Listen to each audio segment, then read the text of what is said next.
yo tengo que hablar sobre la historia, que es la maestra de la vida,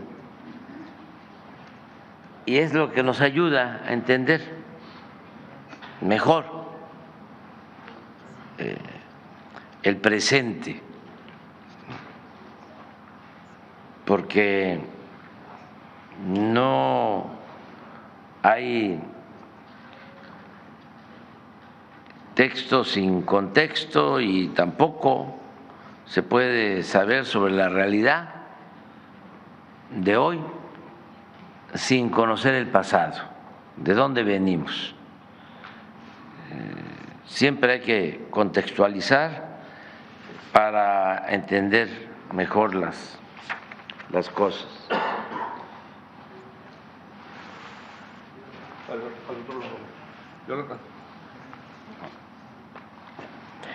Ayer hablábamos de la importancia del movimiento que encabezó el presidente Francisco I. Madero, que ofreció su vida, por eso se le conoce como el apóstol de la democracia. No ha habido en la historia de nuestro país un presidente con más vocación democrática que el presidente Madero. Desde luego, el mejor presidente de México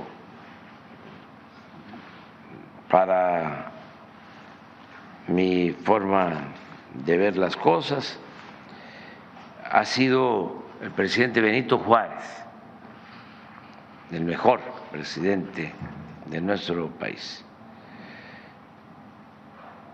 Pero también el presidente Madero, excepcional, extraordinario, un hombre bueno que se adelantó a los tiempos, quería la libertad y la democracia para México.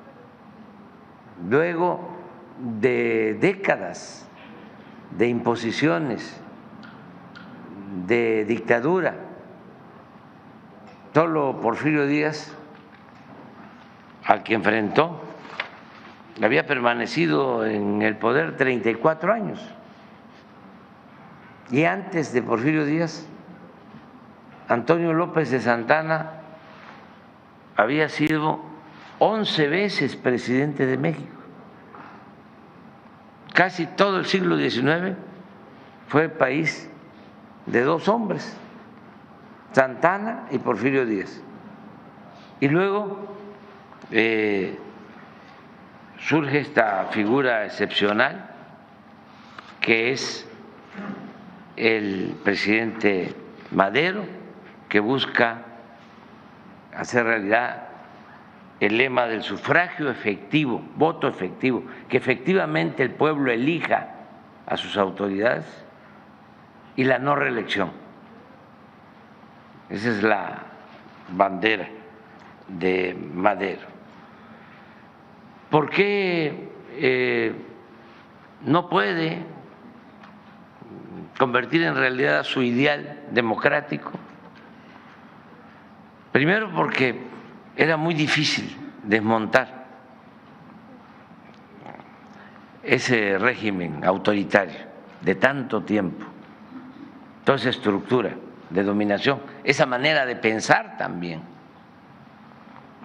Aún con la revolución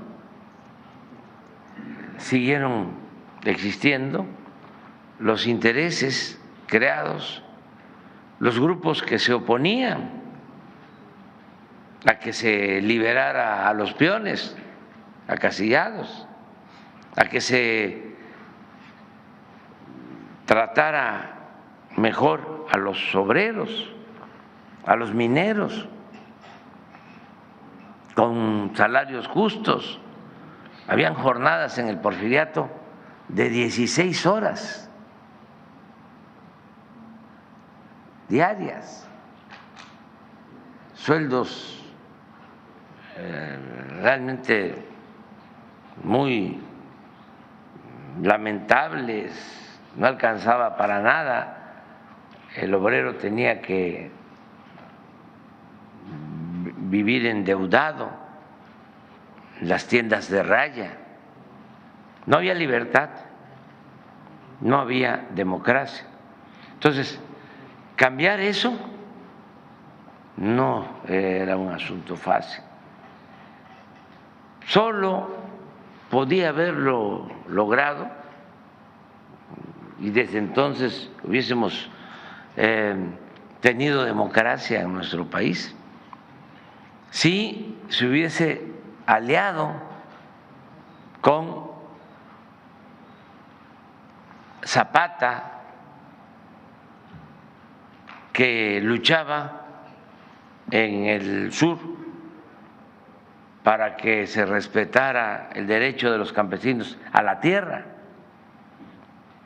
Pero al principio se entendieron, pero luego hubo quienes se dedicaron a dividirlos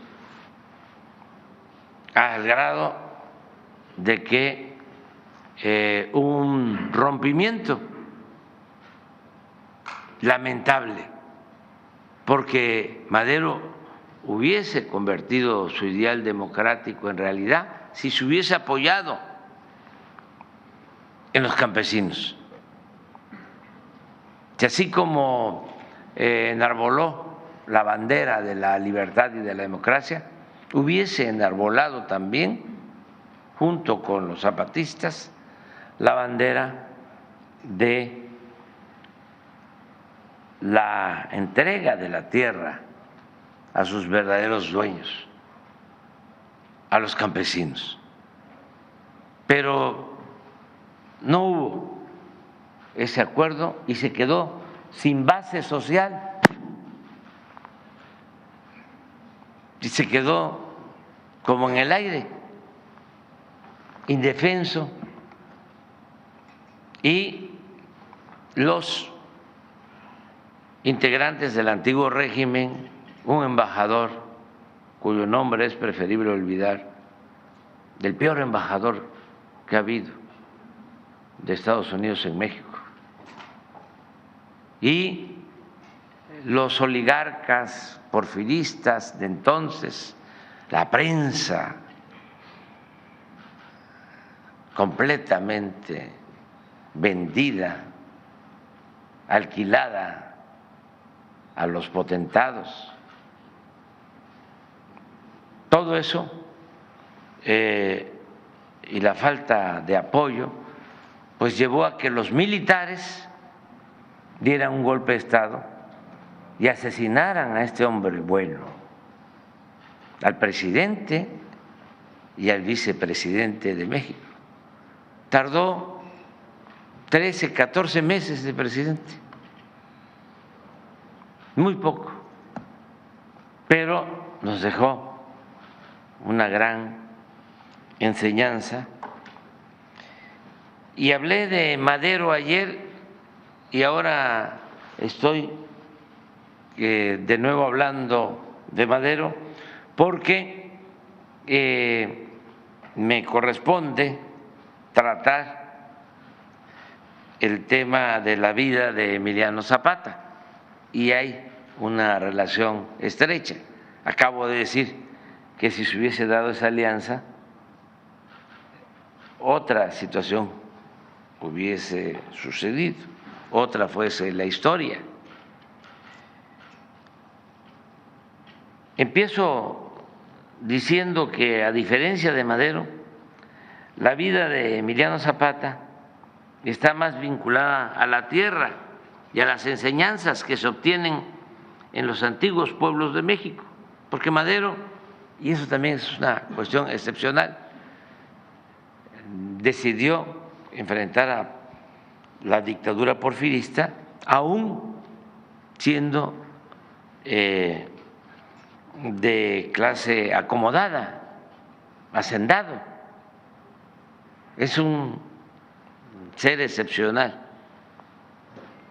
porque toma conciencia, se prepara y era tan humano que se da cuenta de que se cometían muchas injusticias. Él se da cuenta, por ejemplo, y denuncia el exterminio a los pueblos yaquis y el exterminio a las comunidades indígenas, a pesar de su origen, de la alcurnia, de venir de familia acomodada, él asume la defensa de causas justas. Zapata está más vinculado a la tierra, a las enseñanzas que se obtienen en los antiguos pueblos de México. La historia del movimiento zapatista, aunque ha sido motivo de varios trabajos de investigación y de exhaustivas tesis, como la del historiador John Womack, se llama, el libro lo recomiendo a los jóvenes, Zapata y la Revolución Mexicana. Es una investigación de muchos años, de todos los archivos de los pueblos. Esta investigación de Womack y de otros.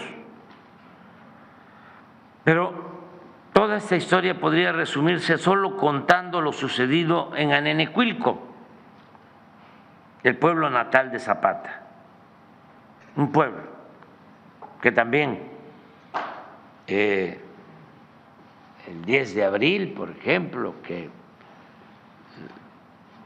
se recuerda el día en que asesinan a Zapata en Chinameca, en Morelos, por una traición. 10 de abril de 1919 lo asesinan. Entonces, ir a Morelos, a los pueblos de Zapata, es otra visita, así como venir a Baja California Sur, para los que pueden, porque es nuestra historia. El que tiene posibilidad puede ir al extranjero, pero también es importante conocer México, porque es un gran país, que no quede la menor duda. México es una potencia cultural en el mundo.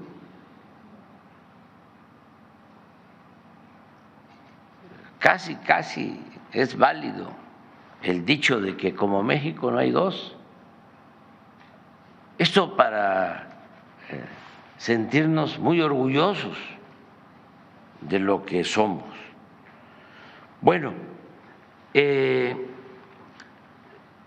la historia del zapatismo se puede contar con lo sucedido en Anenecuilco, el pueblo natal de Zapata, uno de los muchos pueblos que padecieron la invasión de sus tierras por parte de hacendados porfiristas. Siempre se habla de invasiones y de cómo la gente humilde, pobre, invade para poder tener un terreno y vivir en una casa humilde. Pero en el porfiriato no eran así las invasiones, no eran los pobres los que invadían por necesidad, eran los hacendados que invadían las tierras de las comunidades, de los pueblos, porque como había auge económico, no les bastaban las tierras de la hacienda y se querían quedar con las tierras de los pueblos, invadían las tierras de las comunidades. En aquellos tiempos, antes de la Revolución, en Anenecuilco, municipio de Ayala del estado de Morelos, coexistían siempre en conflicto el pueblo que defendía sus tierras y su libertad y la gente de la hacienda, los hacendados, fundamentalmente de las haciendas, en el caso de Morelos, cañeras, la hacienda que estaba en Anenecuilco se llamaba El Hospital y era la hacienda de una familia Escandón que vivía en la Ciudad de México, muy cercanos a Porfirio Díaz. Estos hacendados, por prepotencia e influyentismo, porque ellos ponían a los gobernadores, los hacendados de Morelos ponían al gobernador, se habían acostumbrado a invadir cada vez más las tierras que desde los tiempos de la colonia pertenecían al pueblo, como se demostraba con títulos y planos de siglos atrás. Los pueblos tenían sus títulos, incluso cuando nos invaden los europeos, se decide respetar las tierras de los pueblos indígenas. Y hay títulos de ese entonces. Sin embargo, por el auge porfirista, el auge de la producción de caña, necesitaban más tierra y también más brazos, porque al momento de quitarle las tierras, ¿qué iba a hacer el indígena, el campesino? Pues tenía que ir a trabajar de peón a la hacienda. En toda la colonia no creció la población en México, había más habitantes cuando llegaron los europeos que cuando México logró su independencia 3 siglos después. ¿Por qué se diezmó la población? Por las epidemias, sobre todo por la viruela. Entonces, desde entonces se hablaba de la falta de brazos y esto llevó a que desde España se expidieran las famosas leyes de Indias para que al indígena no se le esclavizara y se le considerara como vasallo libre, porque si se le esclavizaba y se le explotaba más, se iba a despoblar completamente lo que hoy es México. Entonces, sin embargo, esto en la práctica pues no se respetaba y siempre se ambicionaban las tierras y los brazos, es decir, la fuerza de trabajo. Entonces, por eso el pleito entre Anenecuilco, el pueblo, y la hacienda del Hospital, hasta que llegó el día en que las autoridades de Anenecuilco, cansados de tantos trámites, convocaron una asamblea general para decidir qué hacer. Llamaron a todos los del pueblo. Pues iban a Cuernavaca y como el gobernador era un empleado de los hacendados, los escritos que llevaban pidiendo justicia, el gobernador se los remitía a los hacendados. En una ocasión, el dueño de la hacienda del Hospital le contestó al gobernador de manera grosera, ofensiva, expresando, abro comillas, dígales a los de Anenecuilco que si quieren sembrar, que siembren en maceta. Todo esto pasaba en ese entonces y por eso se convocó a esa asamblea fuera de lo normal, extraordinaria, porque la costumbre era que se tocaban las campanas para llamar a las reuniones, a las juntas. En esa ocasión se hizo de boca en boca, en sigilo, para tomar una decisión muy importante, una decisión trascendente. Se reunieron e informaron los representantes mayores, que eran los que hacían los trámites. Le dijeron al pueblo, abro comillas, ya no podemos, necesitamos sangre nueva, necesitamos otra directiva con jóvenes. Y ahí en esa asamblea se eligió a un joven como representante del pueblo, a Emiliano Zapata, que hablaba poco, lo único que dijo fue: ¿me van a apoyar? Le respondieron en la asamblea: sí, nada más, fájate los pantalones. ¿Qué hizo Zapata? Fue una vez, 2 veces a hacer las gestiones, a entregar los escritos, presentó sus denuncias, se dio cuenta que así no se iba a lograr nada. Organizó a los campesinos y decidieron quitar las cercas y rescatar la tierra que les correspondía. Y ahí comenzó el movimiento revolucionario para restituir las tierras que las haciendas les habían arrebatado a los pueblos de Morelos y a los pueblos de todo México. Así se reafirmó una enseñanza mayor. Esto es para todos y para los jóvenes. No al abuso, no a la prepotencia, sí a la justicia. Aquí ya termino, porque me llevaría mucho tiempo. Pero nada más quiero destacar algo que considero muy importante. Aquí agrego un hecho histórico que demuestra cómo Zapata, al igual que muchos mexicanos, la mayoría de los mexicanos, hasta la fecha, encarnaba la honestidad. El pueblo de México es un pueblo honesto. La mayor riqueza de México es la honestidad de su pueblo. Eso se heredó de la época prehispánica. La avaricia llegó con los invasores.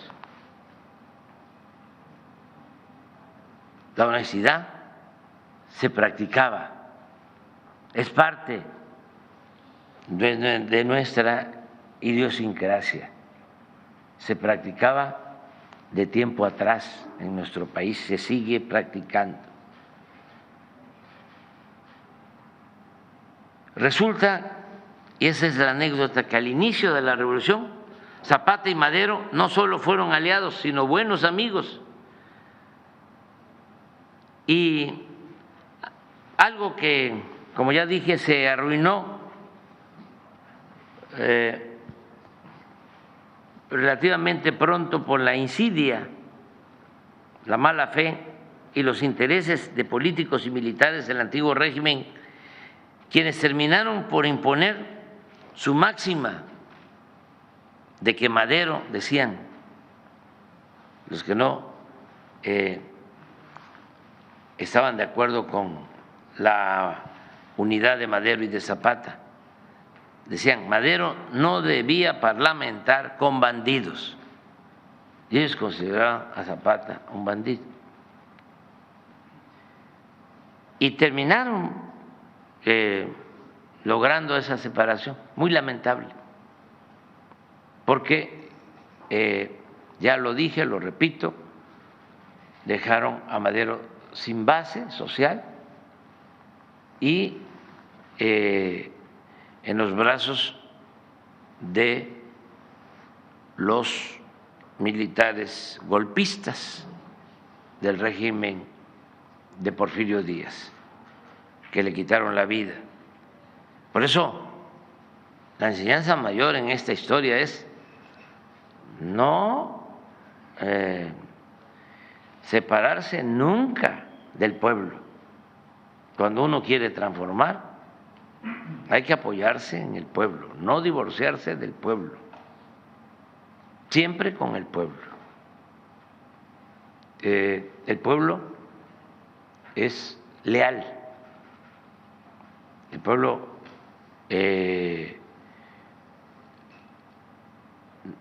no es como piensan algunos, malagradecido, no. Se puede uno confiar, apoyar en el pueblo, confiar en el pueblo.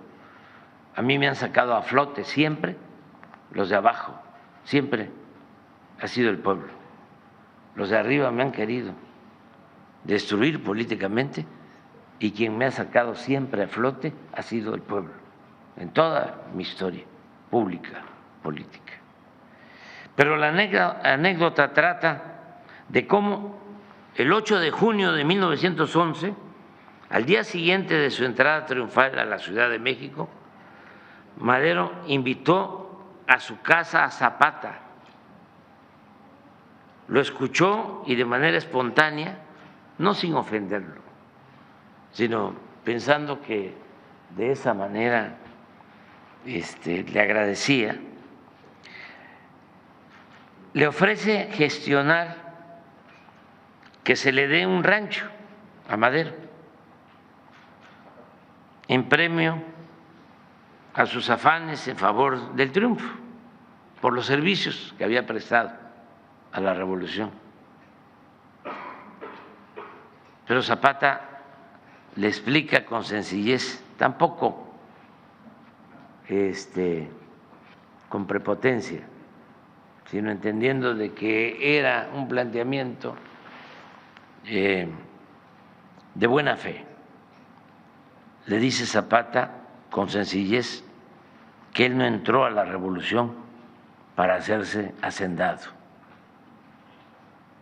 Esa es la honestidad de los dirigentes. Ese es el ejemplo que se debe de seguir. Es preferible heredar a los hijos pobreza, pero no deshonra. Y ya sabemos que la felicidad no es acumular bienes materiales, riquezas, fama, títulos. La felicidad es estar bien con uno mismo, estar bien con nuestra conciencia y estar bien con el prójimo. Eso es lo que quería comentarles, porque si no se van retrasando las clases y tengo que terminar ya pronto. Mañana vamos a hablar de Villa, perdón, el lunes.